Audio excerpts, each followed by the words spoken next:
What is up, guys? Welcome to the vlog. I guess this is my check-in channel. I kind of have to introduce myself. For people coming from the first channel, you already know. My name is King Schratz. On my main channel, I am a food vlogger. I make different mukbangs, food reviews, etc. But there's been a lot of questions about behind the scenes type of stuff. So I wanted to make a second channel where I did a little bit more of just odds and ends type of stuff that doesn't really fit into the food vlog. So this was a popular question that I get, which is like, what do I eat throughout the day? And how do I manage to like stay in shape when I'm eating the food that you see on the main channel, which is like basically junk because that's more for content. So I'm going to give you a meal that I make at night. This is pretty much a standard meal that I make throughout the night. And then I'm also going to take you through like my editing workflow that I do at night every single night to put out as much content as I do. I usually put out about 2 to 3 shorts per day, as well as I put out a long form content per day every day on my YouTube. And now I'm expanding to making more content on this channel. So just how I manage to do all that type of stuff. So let me take you through the meal and let's get into this video. So this big thing is what I have over the course of the entire night. This is the calories and macros that are listing on it. Doesn't look too pretty, but let me take you through the process of how I make it. First thing I have here is this ground chicken breast. This is 99%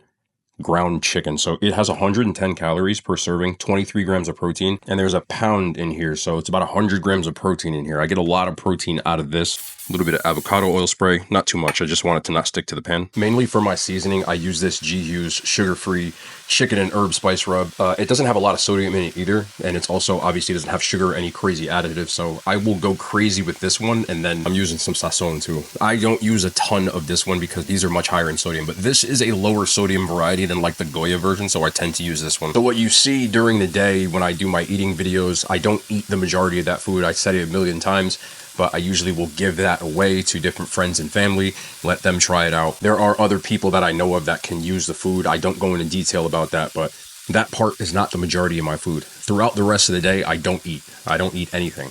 Only thing I have is maybe one energy drink or black coffee or water or seltzer water, but nothing that has calories in it. Looking up, we'll go in with the G-Hughes one. Like I said, I go crazy with this one. And then we got the sazon. I need to break this up and let it cook down till this is all said and done. It takes a couple of minutes, but not too long.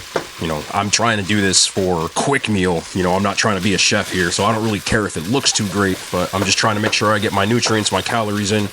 I take a vitamin to get the rest of the stuff in, but you know, this is basically just vegetables and protein. So this is going to take another couple of minutes, and then we'll add the rest of the stuff in. So this is all cooked down. It's pretty much done. And then we got a bag of riced cauliflower. I have so many of these, it's insane, but I use these all the time. Once I get everything in, I'll re-season everything, but the cauliflower I like to put in first and kind of spread it out, because if you don't cook this down, it sucks.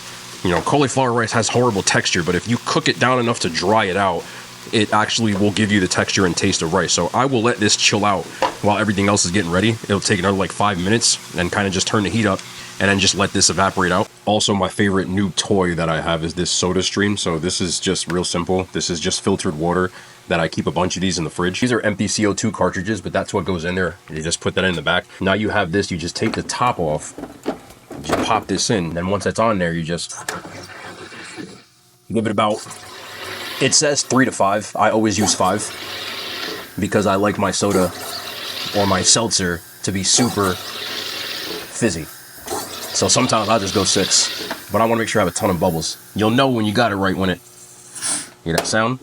Bubbles rise to the top. That's all done. Finally, we got 2 more things to add. So this is an entire bag of frozen peppers and onions that I cook, and then you just drain these off. So all of that goes in there as well. This is an entire bag of frozen spinach that I cook, and then I also drain, and then that goes in as well. So once I get this all stirred in, just so you can mix it all in, I'll re-season this one more time, and then you just let this cook down so that, you know, it's not like a soggy mess. And this entire thing will be eaten throughout the course of the night. Usually I'll eat it in the middle of editing, and then I'll just finish the rest while I kind of wind down if I just pop on like a TV show or something like that.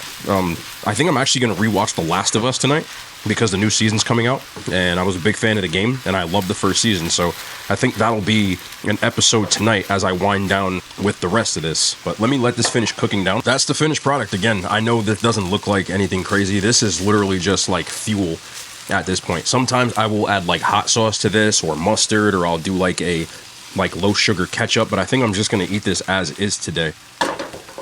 But I gotta I gotta put this in a Tupperware so I can wash this pan.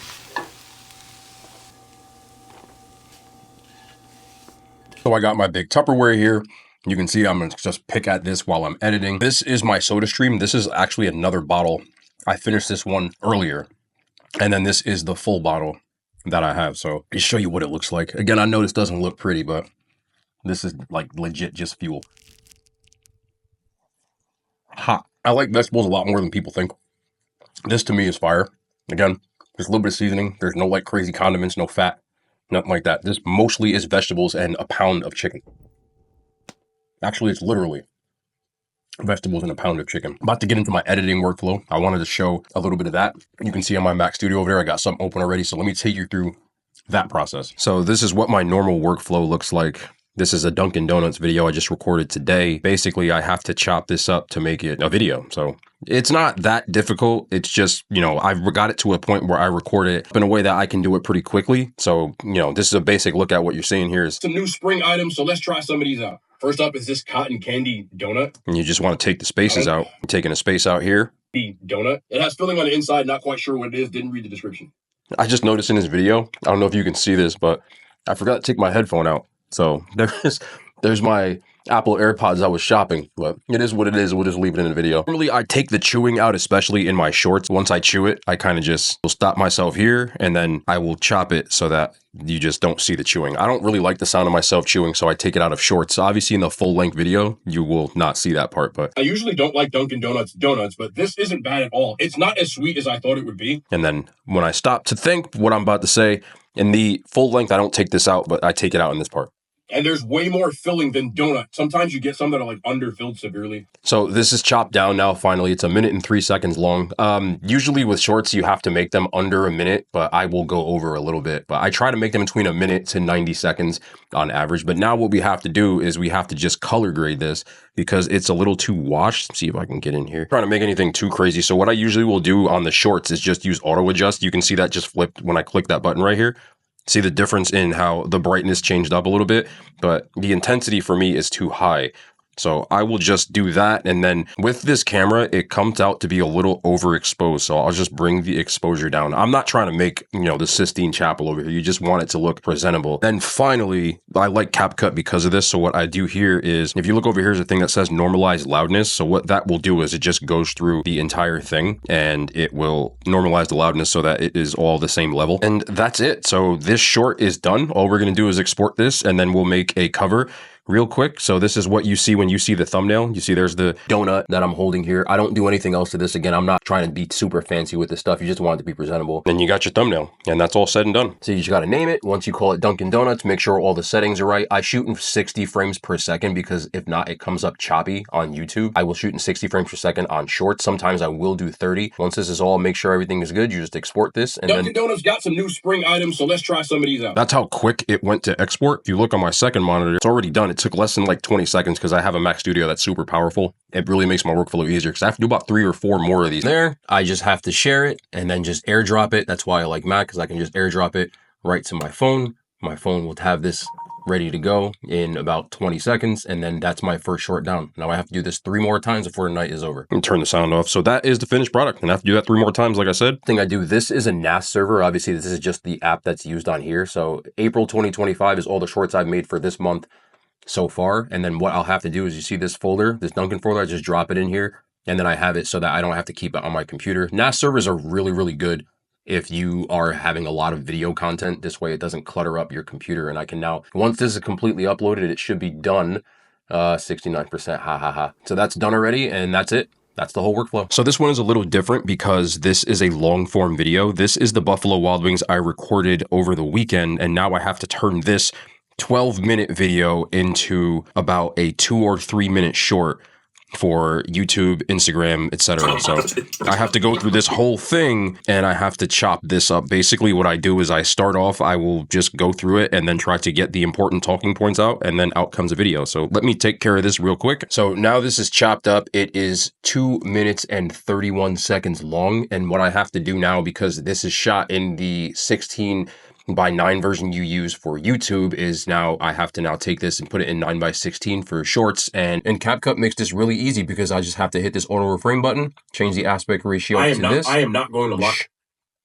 And then now it'll just repurpose it. You can see what it did there. It's going to go through the whole video and just reframe this so that it's usable for the shorts format. So that takes about a minute, and then you see if I scrub through this now, it's all in shorts version. That's it. That's all done. I made 4 different shorts. I got this one, I have this one, I have this one, and then the B-dubs one is all chopped up and ready to go. So that's 4 different shorts that I'll post over like the course of this week. Already finished. This is an actual first, but the long form version, which will be out in a couple of hours. So I'm not going to show you this one, but the Outback Steakhouse, the one that goes out today, I did that one before I started recording this. But if you want to see how I do on long form, I'll do it in a different video, a little behind the scenes action. But I just wanted to show kind of what I do every single night. Obviously, traveling to different supermarkets or different places to find the different stuff that I have to record also takes time as well. So there's time on the road, obviously time recording it, and then maybe we'll do a daily vlog, but I just wanted to show my workflow. But I wanted to show you guys this one, kind of take you a little bit of behind the scenes action. If you want to see more of the vlog type of stuff, you know, with the workouts, or maybe show you my studio, or this is my at-home office. I have my studio that I have that I just built. But I hope you guys enjoyed. There's no outro on this channel, so I'll catch you on the next one.